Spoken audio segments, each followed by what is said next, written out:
In this lecture, I'm going to run through the learning outcomes for the first half of Unit 3 that covered the volumetric titrations, the gravimetric analysis and the colorimetric analysis.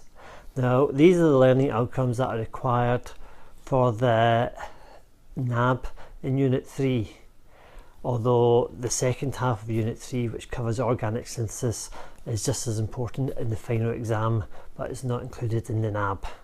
So, this is 3.1, 3.2 and 3.3 and all the learning outcomes that you should know.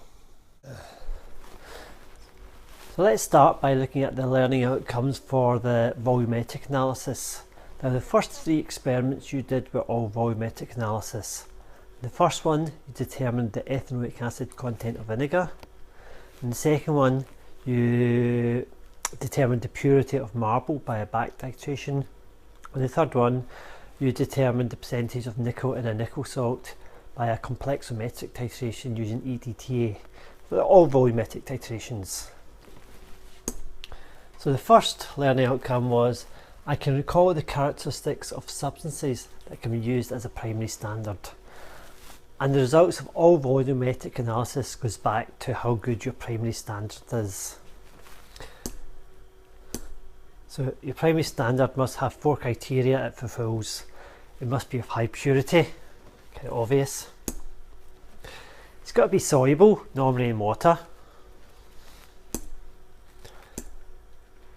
It's got to be stable, both in solution and as a solid. And you want it to have a reasonably high formula mass so that the percentage error on your weighing of the sample is relatively smaller.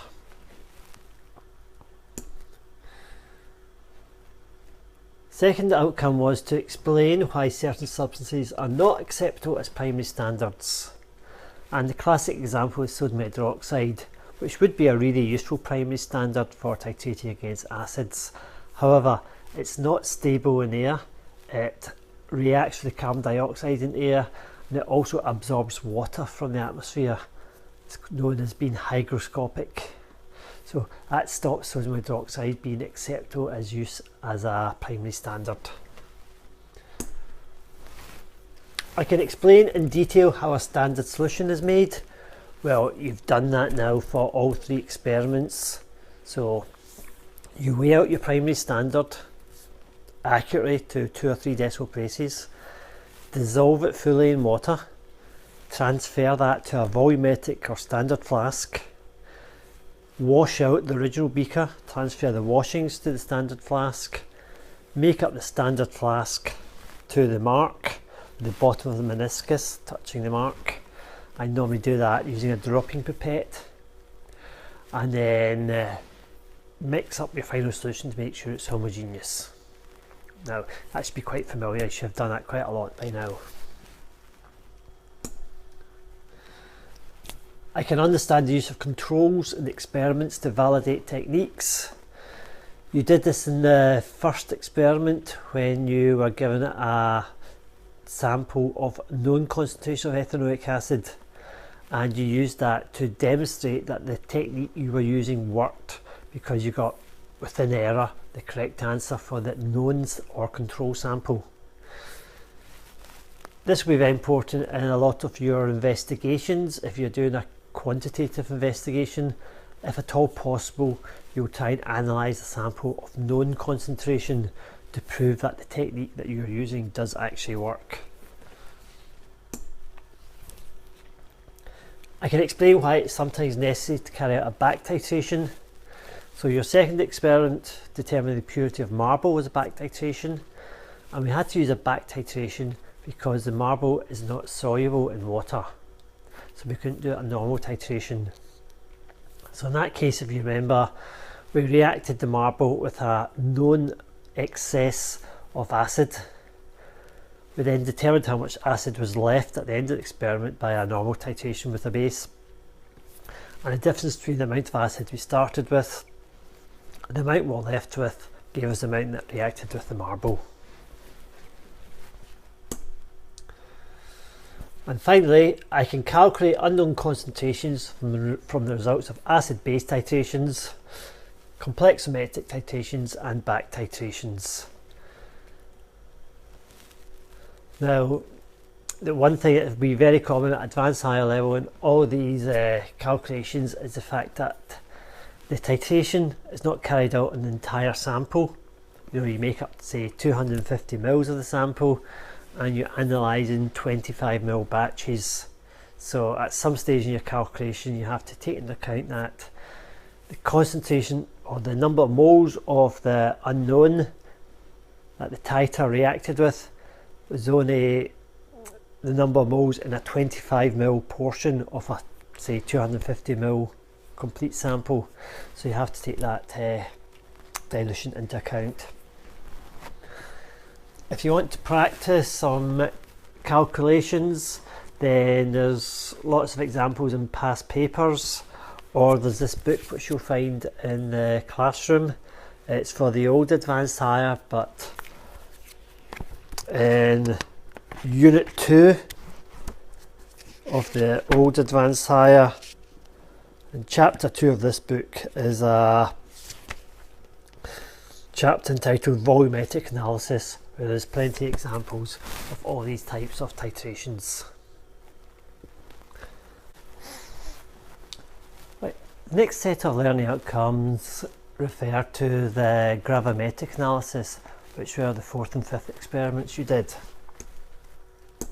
So the first learning outcome is that I can explain the circumstances in which would allow a gravimetric analysis to be appropriate. Now you should know two situations. The first experiment is known as volatilization experiment, in which you're determining the amount of water of hydration in a hydrated salt. It was a hydrated barium salt that you looked at, and you determined that it was actually BaCl2 2H2O. Another situation is a precipitation reaction, and you used a precipitation reaction with a dimethylglyoxine ligand to determine the mass of nickel in a salt. You should be able to explain what is meant by heating to constant mass, and that refers to that first experiment where you are determining the water of hydration in a hydrated barium salt. So we drove off the water by heating it strongly in a blue Bunsen flame, then allowed it to cool and measured the mass. And we did this as a cycle, kept on doing it, and drying to constant mass is when you have two results within 0.002 grams of each other using a 3 decimal place balance, and that shows that you've driven off all the water. I understand the role of the desiccator in the gravimetric analysis, so it's important that you can explain that after heating up your sample to drive off the water, you have to let it cool down, otherwise convection currents affect the weighing of the balance weighing when you go to measure the mass of the crucible in the sample. So you have to let it cool down, but if you let it cool down on the open atmosphere, the sample could reabsorb water. Not much, but enough to affect your definition of constant mass of 0.002 grams. So you put it in a desiccator, which is a closed vessel with a drying agent, which stops the sample reabsorbing moisture from the atmosphere as it cools down. And you should be able to calculate unknown concentrations or masses from the results of volatilization and precipitation reactions. And again, I'd recommend past papers and this book for practice questions. Chapter 5 in this book is on gravimetric analysis.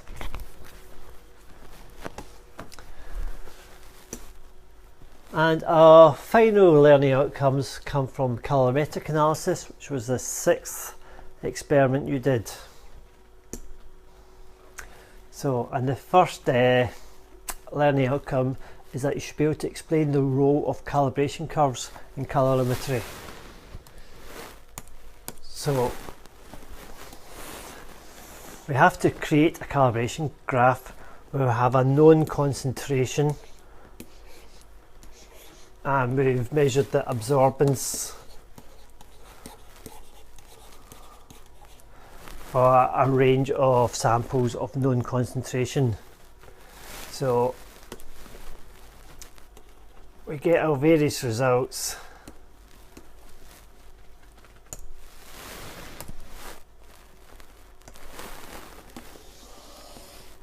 And we produce a calibration curve.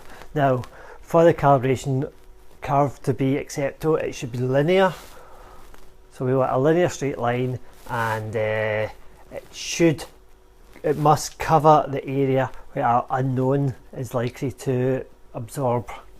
So if our unknown has an absorbance of this, then we can read off our concentration. But if our unknown has a concentration and absorbance down here, we cannot use our calibration line, because our calibration line does not go as far as the absorbance of our unknown sample, and we don't know that it will continue to be linear. This is the point. The absorbance lines are only linear over a certain section, and you cannot assume that they're going to continue to be linear beyond the highest concentration or below the lowest concentration which you actually measure.